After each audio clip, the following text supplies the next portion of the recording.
আল্লাহর হাবিব ডেকে বললেন, ও জাবের, তুমি আমার কাছে সব কিছু লুকাইতে পারো, কিন্তু আমার আল্লাহ আমার কাছে লুকাই না। ও জাবের, তুমি আমার কাছে লুকাও, সত্য গোপন করো, কিন্তু আমার মালিক আমার কাছে লুকাই না। ঘরের মধ্যে আমাকে নিয়ে চলো, তোমার দুইটা সন্তানই তো মৃত্যুবরণ করেছে। আমার আল্লাহ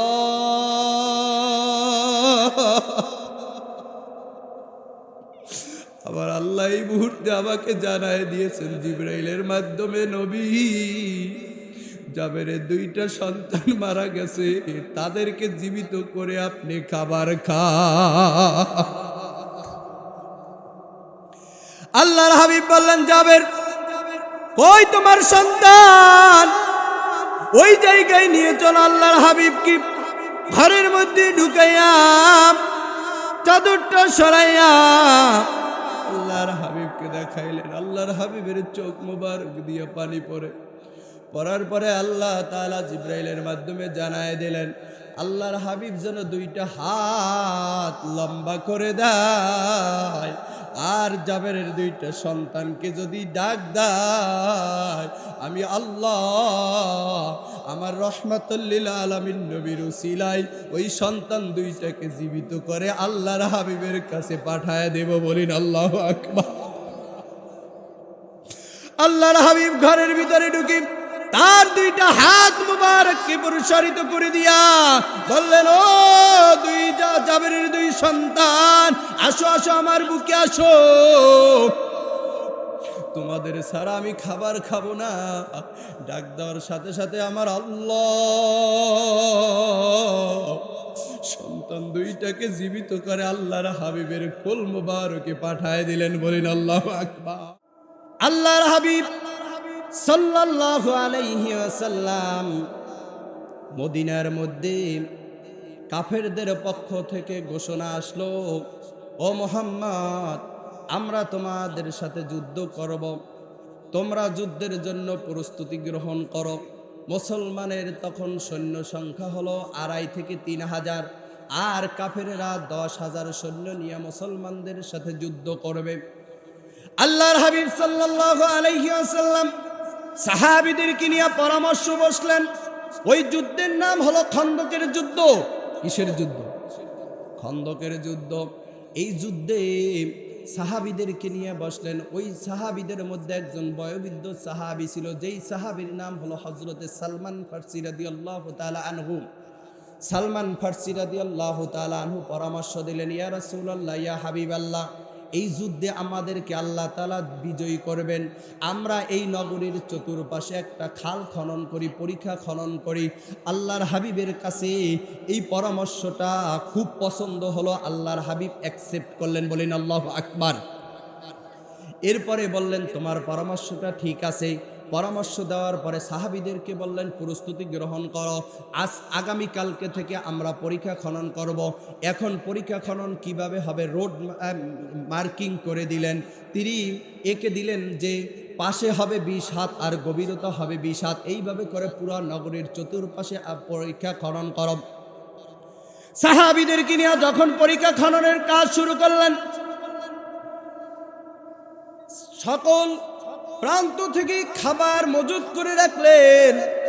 সাহাবীরা কাজ শুরু করলেন, কিন্তু ওই সময় ওই জায়গাটা এমন না যে আমাদের দেশের মতো নরম মাটি, কোদাল দিয়া বা যেইটা আছে ওইটা দিয়া কোপ দিলে সাথে সাথে মাটি উঠে আসবে, এরকমের না, পাথর অনেক।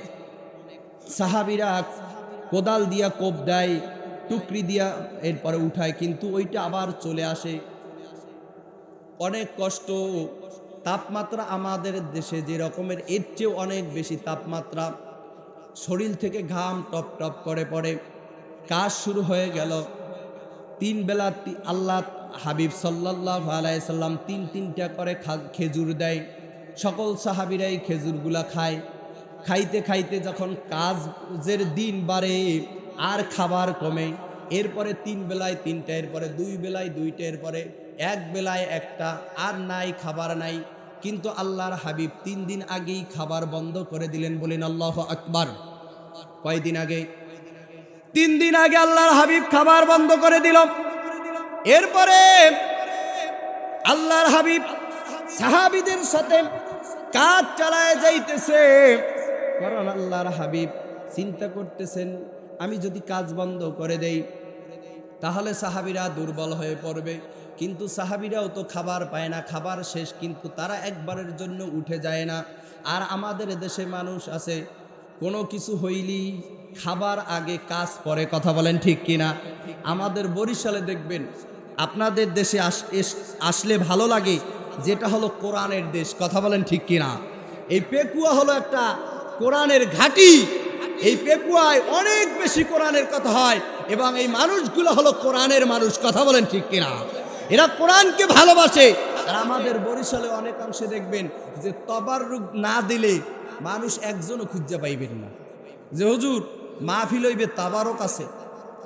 আমি যদি এলাকার থেকে মাহফিলে বের হই, তোমার লাগে মাহফিলে যাবো, তবারক আছে, খিচুড়ি টিচুড়ি আছে, তাইলে তোমার সাথে মাহফিলে যাবো, আর নাইলে মাহফিলে যাওয়া যাইবে না।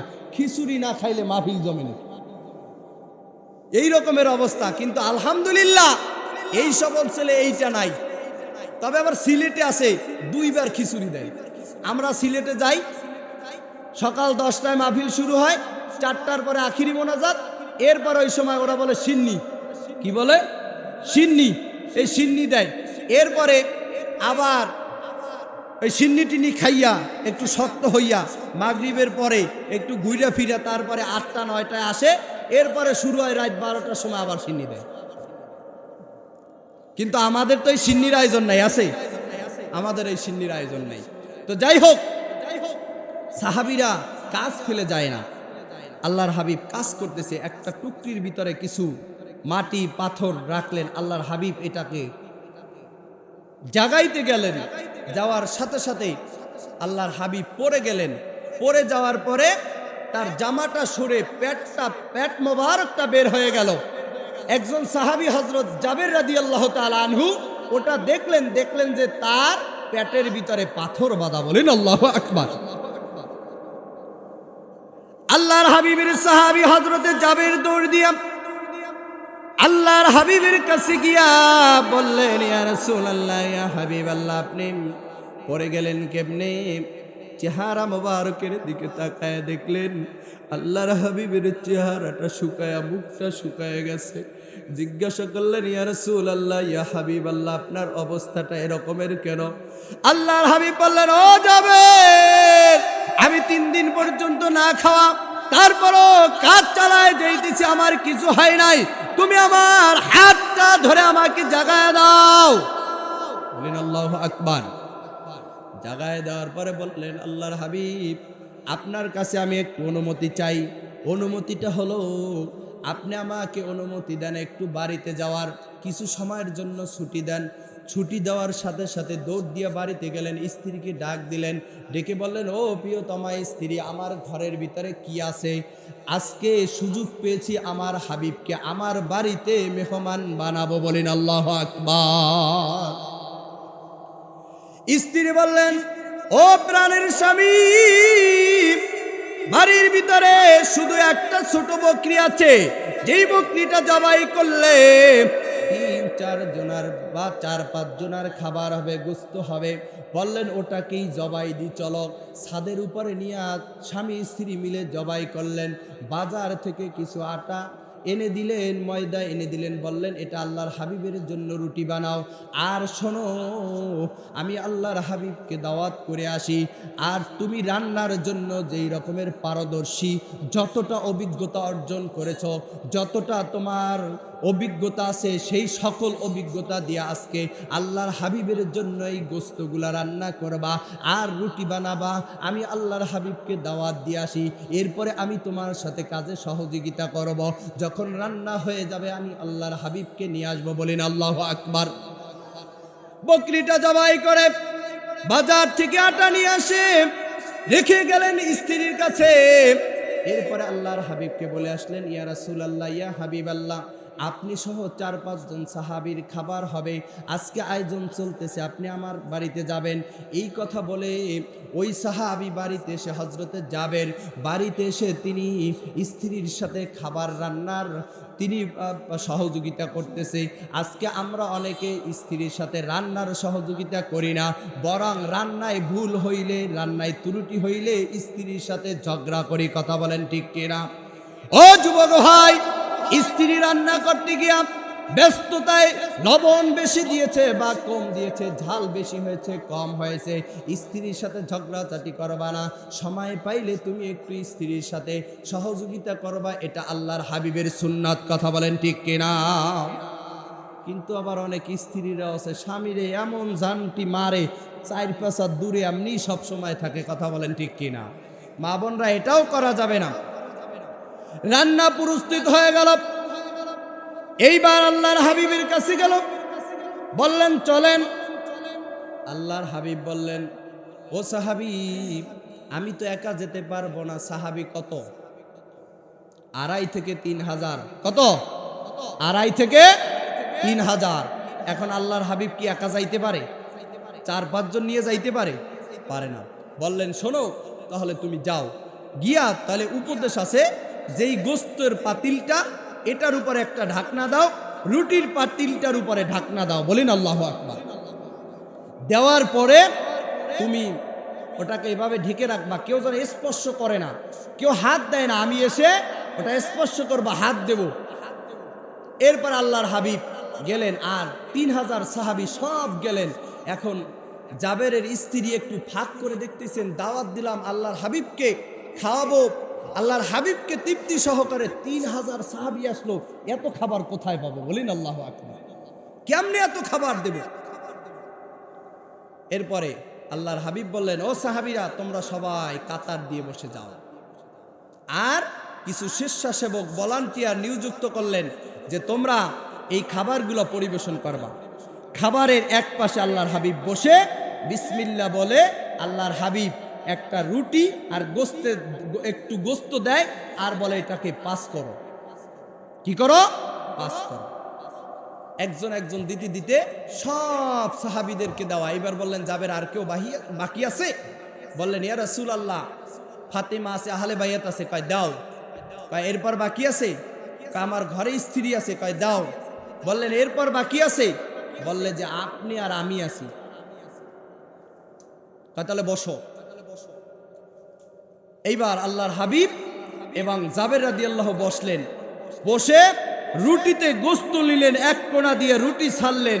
তখন আমার আল্লাহ ডাক দিলেন, জিবরাইল, তুমি আমার আল্লাহর হাবিবের কান মোবারকে গিয়ে বলো, জাবেরের ঘরের মধ্যে 2টা সন্তান আছে, এদেরকে না রেখে যেন আল্লাহর হাবিব খাবার খায় না। বলিন আল্লাহু আকবার। কয়টা সন্তান? কয়টা সন্তান? আল্লাহর হাবিব ডেকে বললেন, ও সাহাবী জাবের, তোমার ঘরের মধ্যে নাকি 2টা সন্তান আছে, এই 2টা সন্তান নিয়ে আসো, তাদের ছাড়া আমি খাবার খাবো না। স্ত্রীর কাছে গিয়া বললেন, স্ত্রী বললেন, লম্বা ঘটনা, সময় তো খুব কম, রাসূলের জীবনের উপরে আলোচনা করলে 4-5 ঘন্টা এইভাবে চলতেই থাকবে। আমি যে আয়াত তেলাওয়াত করেছি ওই আয়াতের উপরে শেষে কিছু হকের কথা বলে যাব। আগে যেহেতু সিরাতুন নবীর মাহফিল, রাসূলের আদর্শ না থাকলে কোনো মানুষ পরিপূর্ণ ইমানদার হবে না। কথা বলেন ঠিক কিনা? আমাদের দেশে অনেকে আছে শুধু বলে কোরআন কোরআন, কোরআনের আইন চাই, যাইয়া দেখবেন ওর মধ্যে রাসূলের আদর্শ নাই। কথা বলেন ঠিক কিনা? রাসূলের আদর্শ ছাড়া কিয়ামত পর্যন্ত যদি কোরআনের আইন বাস্তবায়ন করতে চায়, কশ্চিনকালেও কোরআনের আইন বাস্তবায়ন হবে না। কারণ এই কোরআন নাজিল আমার উপরে আপনার উপরে হয় নাই, এই কোরআন নাজিল হয়েছে কার উপরে? আল্লাহর হাবিবের উপরে। কথা বলেন ঠিক কিনা? তাহলে আল্লাহর হাবিবের পুরা কোরআনটাই তো আল্লাহর হাবিবের আদর্শ। কথা বলেন ঠিক কিনা? তাহলে আপনি আল্লাহর হাবিবের আদর্শ ধরবেন না, খালি কোরআন কোরআন করবেন, তাহলে তো হবে না। কথা বলেন। আল্লাহর হাবিব জাবেরকে বললেন, তোমার 2টা সন্তান নিয়ে আসো। কয়টা সন্তান? জাবের স্ত্রীকে বললেন, আমাদের সন্তান দুইটা কোথায়? বললেন, সন্তান দুইটা ঘুম পড়েছে। রাসূলকে খেতে বলেন। রাসূল সাল্লাল্লাহু আলাইহি সাল্লামকে খাইতে বললেন। রাসূল সাল্লাল্লাহু আলাইহি সাল্লাম বললেন, না, সন্তান লাগবে। কারণ আদেশ করছে কে? আরো জোরে বলেন, আদেশ করছে কে? Order by supply. আদেশ আল্লাহর মান্য করবে কে?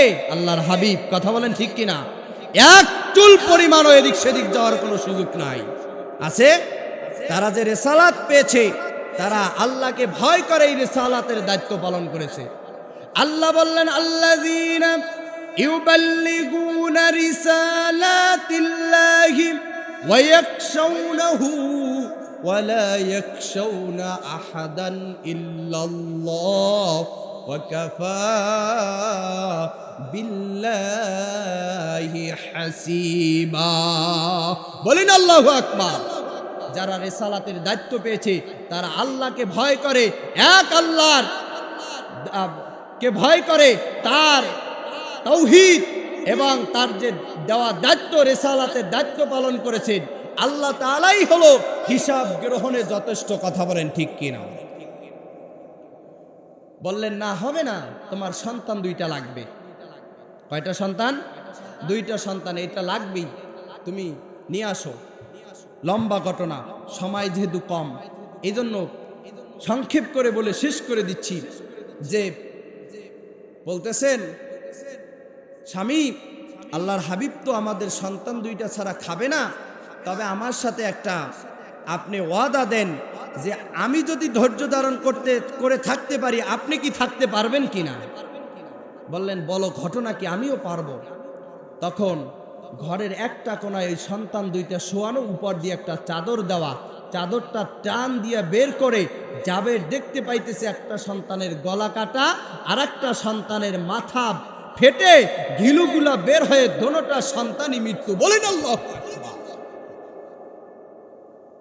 এখন জাবেরের চোখ দিয়ে দর দর করে পানি বের হয়ে গেল।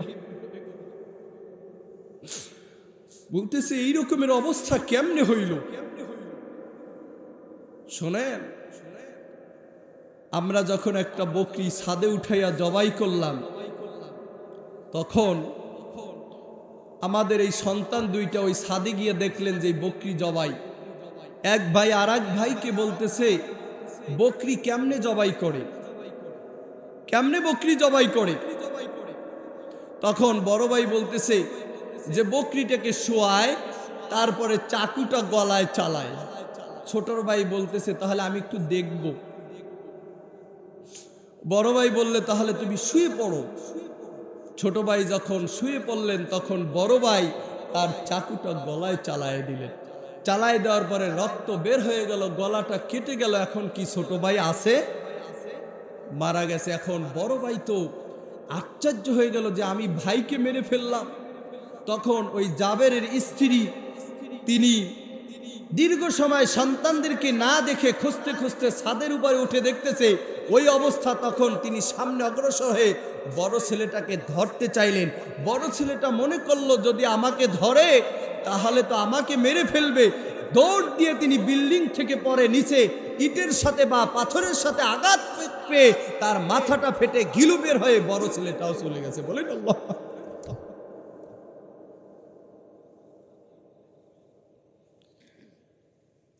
এই অবস্থা শুনে আল্লাহর হাবিবের কাছে গিয়ে বললেন, ইয়া রাসূলুল্লাহ, আপনাকে দাওয়াত করলাম খাবারের জন্য, আপনি এখনো খান না। সবাই খাইলো, সব সাহাবীরা খাইলো, কিন্তু আপনি এখনো খান না, কারণটা কি? আপনি খান ইয়া রাসূলুল্লাহ। আল্লাহর হাবিব ডেকে বললেন, ও জাবের, তুমি আমার কাছে সব কিছু লুকাইতে পারো, কিন্তু আমার আল্লাহ আমার কাছে লুকাই না। ও জাবের, তুমি আমার কাছে লুকাও, সত্য গোপন করো, কিন্তু আমার মালিক আমার কাছে লুকাই না। ঘরের মধ্যে আমাকে নিয়ে চলো, তোমার দুইটা সন্তানই তো মৃত্যুবরণ করেছে। আমার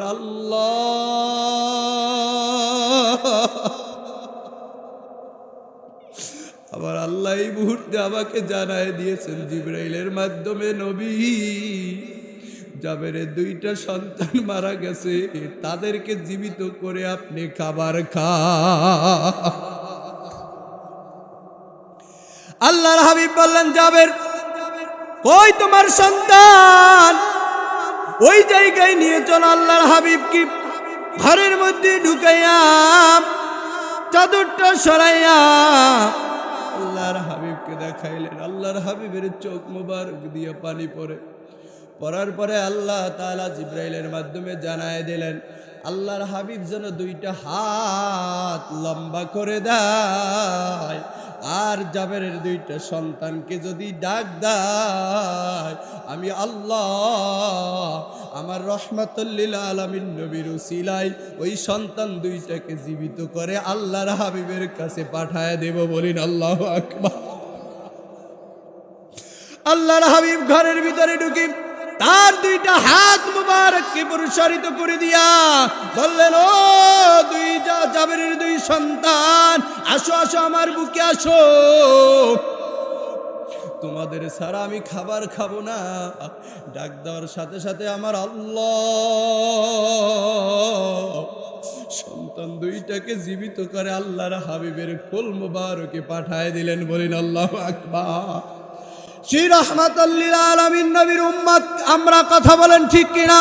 সেই নবীর উম্মত যদি হইতে পারি, ওই নবী আমাদেরকে সুপারিশ করবে। কথা বলেন ঠিক কিনা?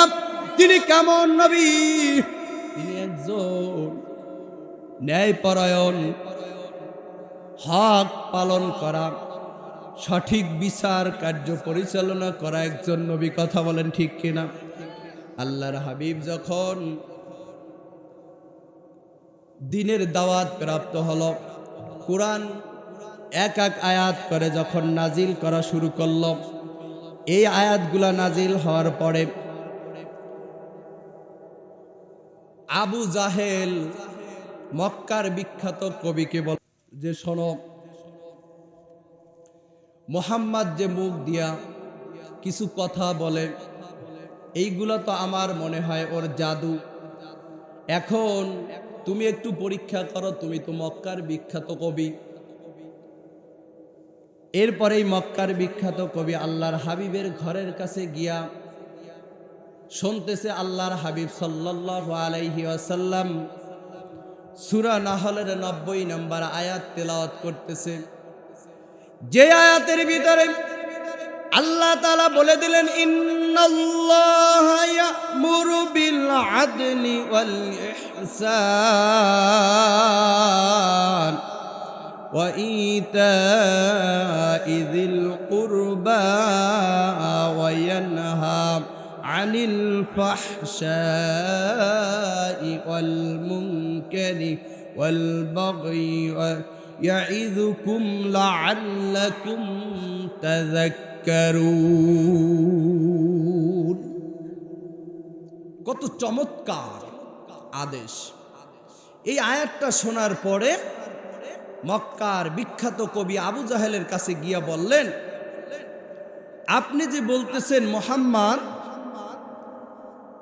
তার মুখ দিয়া কিছু জাদু, কিছু বানোয়াট কথা বলে, এটা মুহাম্মাদের বানোয়াট কথা না, জাদু না, কারণ এই কথাগুলো হালুয়ার মতো মিষ্টি লাগে। বলিন আল্লাহু আকবার।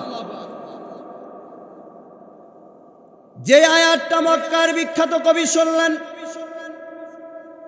ওই আয়াতের ভিতরে আল্লাহ তাআলা কত চমৎকার করে তার হাবিবকে আদেশ করলেন। আল্লাহ বললেন, ইন্নাল্লাহা ইয়া'মুরু বিল আদলি ওয়াল ইহসান।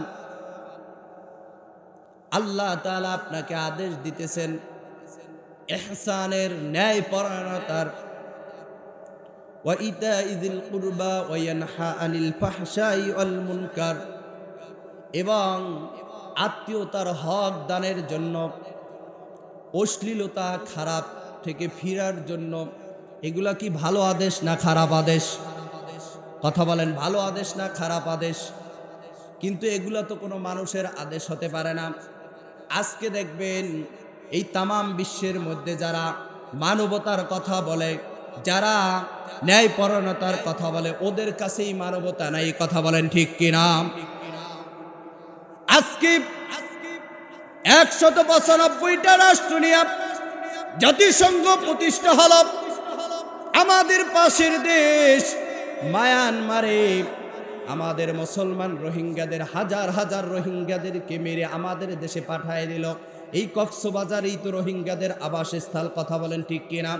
কিন্তু একবারের জন্য এই জাতিসংঘ থেকে কোনো ব্যবস্থা করা হয় নাই। কথা বলেন ঠিক কিনা? আবার গতকালকে দেখলাম ভেনেজুয়েলার প্রেসিডেন্ট মাদুরো, নাকি এই মাদুরোকে ডোনাল্ড ট্রাম্প মার্কিন সৈন্য পাঠাইয়া ওকে ধরে নিয়ে আসলে এমন কায়দায় বেঁধে, কালো চশমা চোখগুলোকে বেঁধে তারপরে নিয়ে এসেছে। আজকে খবরে দেখলাম এমন একটা জায়গায় কুখ্যাত ব্যক্তিদেরকে রাখার জন্য ওর যেই জেলখানা, সেইখানে এই প্রেসিডেন্টকে রাখা হবে। এখন বলবেন যে ওই পৃথিবীর মধ্যে অসভ্য যেই রাষ্ট্রটা, ওই রাষ্ট্রের এই ডোনাল্ড ট্রাম্পের মধ্যে কি কোনো মানবতা আছে? কথা বলেন ঠিক কিনা? কোনো মানবতা আছে? ওরা আমাদেরকে মানবতা শিখাতে আসবে। মানবতা নিয়ে এই পৃথিবীর মধ্যে যিনি নবী আগমন করেছেন তিনি তো আমাদের নবী। কথা বলেন ঠিক কিনা? তিনি সব ব্যাপারে কোরআনুল কারিমে আমাদের মধ্যে উপদেশ আদেশ দিয়ে গেছেন, সতর্ক করেছেন, সুসংবাদ দিয়ে গেছেন। কথা বলেন ঠিক কিনা?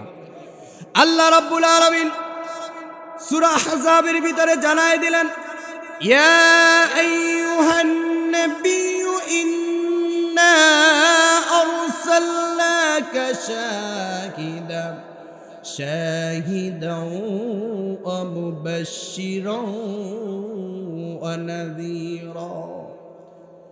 আমার মালিক আল্লাহ তাআলা নবীকে ডেকে বললেন, হ্যাঁ নবী, আমি আপনাকে ইন্না আরসালনাকা শাহিদা, আমি আপনাকে সাক্ষ্যকারী হিসাবে প্রেরণ করেছি, ওয়া মুবাশশিরা, আর আমি আপনাকে সুসংবাদকারী হিসাবে প্রেরণ করেছি, ওয়া নাযীরা, এবং সতর্ককারী হিসাবে প্রেরণ করেছি। বলেন আল্লাহু আকবার। এই আয়াতের ভিতরে প্রথমে তিনটা কথা বলেছেন। এক নাম্বার হলো সাক্ষ্যকারী। কেমন সাক্ষ্য দিবে? তাফসীরের কিতাবের ভিতরে এসেছে আল্লাহ তাআলার হাবিব ওই মানুষগুলাকে সাক্ষ্য দিবে যেই মানুষগুলা আল্লাহর হাবিবের আদেশ পেয়ে, আল্লাহ তাআলা কোরআনুল কারীমের ভিতরে যে বলেছেন, মা আতাকুমুর রাসূলু ফাখুজুহু ওয়া মা নাহাকুম আনহু ফান্তাহু, আমার হাবিব যেটা আদেশ করে সেটা তোমরা মান্য করে চলো, আর আমার হাবিব যেটা নিষেধ করে সেটা ছেড়ে দাও। এই কথাগুলো মান্য করে যারা চলছে তাদেরকে সাক্ষ্য দিয়ে জান্নাতে ঢুকায় দেবে। কথা বলেন ঠিক কিনা? সম্মানিত উপস্থিতি, আমি যে আয়াত তেলাওয়াত করেছি এই আয়াতের মধ্যে আল্লাহ রাব্বুল আলামিন বলেছেন, এটা সূরা নিসার 36 নম্বর আয়াত, যে আয়াতের ভিতরে আল্লাহ তাআলা বলেছেন, ওয়াবুদুল্লাহ ওয়া লা তুশরিকু বিহি শাইয়্যা ওয়া বিল ওয়ালিদাইনি ইহসানা ওয়া বিযিল কুরবা ইলা আখিরিল আয়া। আল্লাহ রাব্বুল আলামিন বলেন, তোমরা এক আল্লাহর ইবাদত করবা, ওয়ালা তুশরিকু বিহি শাইয়্যা, এবং শিরক করবা না। এই কথাগুলা পূর্বে আলোচনা হয়েছে। আমি বলবো এর পরের অংশ, ওয়াবিল ওয়ালিদাইনি ইহসানা, এই অংশের উপরে কিছু কথা বলেই আমি শেষ করব। আল্লাহ তাআলা এখানে বলছেন, তোমার যেই পিতামাতা আছে তাদের সাথে সদ্ব্যবহার করবা। এই পৃথিবীর মধ্যে পিতামাতা ছাড়া আগমন করেছেন কে? আদম এবং হাওয়া। আর একজন পিতা ছাড়া এই পৃথিবীর মধ্যে আগমন করেছেন। এছাড়া আমরা যারা আছি সবাই পিতামাতা দুইজনের সংস্পর্শে এই পৃথিবীর মধ্যে আগমন করেছি। কথা বলেন ঠিক কিনা? এই পিতামাতার সম্মান আছে কিনা? পিতামাতার খেদমতের কথা আল্লাহ তাআলা নিজে বলেছেন। আল্লাহ রাব্বুল আলামিন সূরা বনী ইসরাঈলের ভিতরে বললেন, ওয়াকাদা রাব্বুকা আল্লা তা'বুদু ইল্লা ইয়াহু ওয়া বিল ওয়ালিদাইনি ইহসানা। আল্লাহ রাব্বুল আলামিন বললেন তোমার রবের পক্ষ থেকে ফয়সালা হলো তোমরা আল্লাহর ইবাদত করবা, আর এই আল্লাহর ইবাদতের পরেই তোমার পিতামাতার সাথে ভালো ব্যবহার করবা। আল্লাহর হাবিবের জলিলুল কদর পয়গম্বর হযরত মূসা আলাইহিস সালাতু ওয়াস সালামের একটা হেড অফিস ছিল। মূসা আলাইহিস সালাতু ওয়াস সালামের হেড অফিস ছিলেন তুর পর্বত, যেখানে যাইয়া কাল্লামাল্লাহু মূসা, যেখানে গিয়া মূসা আলাইহিস সালাতু ওয়াস সালাম আল্লাহর সাথে কথা বলতেন। মাওয়াইজে সালেহিনের ভিতরে লেখা হয়েছে এই তুর পর্বতে গিয়া আল্লাহর হাবিব আল্লাহর নবী মূসা পয়গম্বর আল্লাহর সাথে 3500 বার কথা বলেছেন। সর্বশেষ যেই কথাগুলো বলেছেন আল্লাহ রাব্বুল আলামিনের কাছে আরজ করলেন, রব্বুল আলামিন ও মালিক আপনি আমাকে এমন একটা আমল বাতলায় দেন যার কারণে আমি যেই অবস্থায় আছি এর থেকে যাতে আরো আপনার নিকটে চলে যেতে পারি। আল্লাহ রব্বুল আলামিন বললেন, ও মূসা যেই আদেশটা করলেন এইটা একবার নয়, দুইবার নয়, 7 বার বললেন, ও মূসা তুমি তোমার মা বাবার খেদমত করবা। বলেন আল্লাহু আকবার। মূসাকে বললেন 7 বার, একবার আর 2 বার নয়, 7 বার আমার আল্লাহ ওই তুর পর্বতের দিকে ইশারা করে মূসাকে বললাম, মূসা তোমার এই উত্তম আমলটা হলো তুমি তোমার পিতামাতার খেদমত করবা। বলেন আল্লাহু আকবার। যেই ব্যক্তি পিতামাতার খেদমত করবে, তো সম্মানিত উপস্থিতি, পিতামাতার খেদমত করলে আর খেদমত না করলে দুইটা জায়গা। হযরতে উমামাতা রাদিয়াল্লাহু তাআলা আনহু থেকে হাদিসটা বর্ণিত যে আল্লাহর হাবিব সাল্লাল্লাহু আলাইহি ওয়াসাল্লাম বললেন যে পিতামাতা জান্নাত হুমা জান্নাতুকা নারুকা, যারা পিতামাতার খেদমত করবে তাদের জন্য জান্নাত, আর যারা পিতামাতার অবাধ্য হবে তাদের জন্য কি? জাহান্নাম। এই পিতামাতার খেদমত করলে তাদেরকে এমন একটা জায়গায় সম্মানিত করে যেখানে দুনিয়ার কোনো মিথ্যা, কোনো অসার, কোনো মারামারি, কোনো রক্তপাত, এই সকল ঝগড়া ফাসাদ, এই রকমের গ্যাঞ্জাম থেকে আল্লাহ তাআলা তাদেরকে মুক্ত রাখেন। বলেন আল্লাহু আকবার।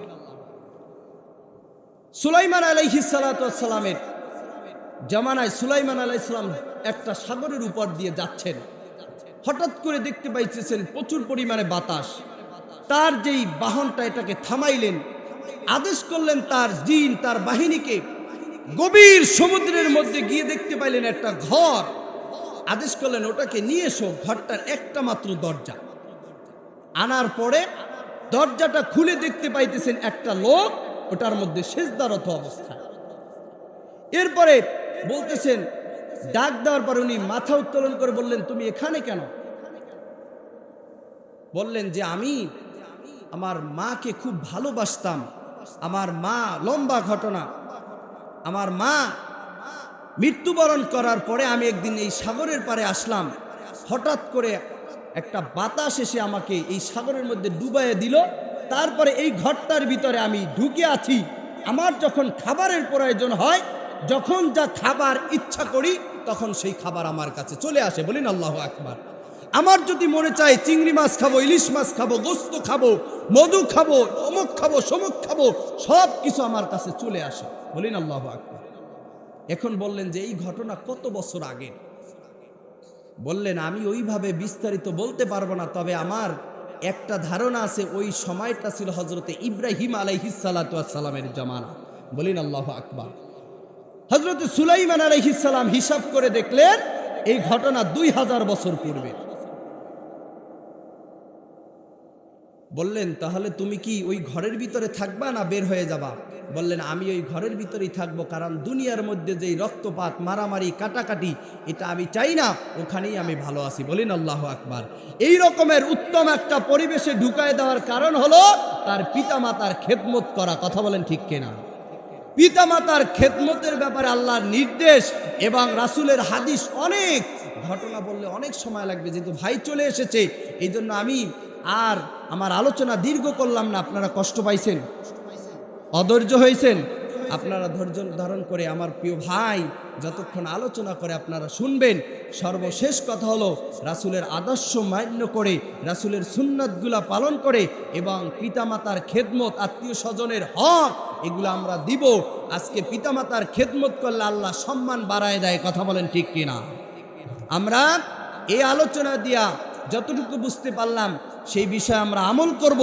আল্লাহ তাআলা আমাদেরকে যেন তার প্রিয় বান্দা হিসাবে কবুল করে, আমাদেরকে যেন দ্বীনের পথে, ইসলামের পথে, কোরআনের পথে কবুল করে এবং এই ৫৬,০০০ বাংলাদেশটাকে আল্লাহ তাআলা যেন ইসলামের বাংলাদেশ, কোরআনের বাংলাদেশ হিসাবে কবুল করে, বলি না আমিন। আরো জোরে বলে আল্লাহুম্মা আমিন। আমরা যারা কোরআনের কথা বলতে বিভিন্ন অঞ্চলে বিভিন্ন জায়গায় যাই, আপনারা আমাদের জন্য দোয়া করবেন। আল্লাহ তাআলা যেন আমাদের সকলের সফরকে নিরাপদ করে দেয়, বিপদ আপদ বালা মুসিবত থেকে আমাদেরকে হেফাজত করে, বলেন আল্লাহুম্মা আমিন। মা আসসালাম। আসসালামু আলাইকুম ওয়া রাহমাতুল্লাহি ওয়া বারাকাতুহু।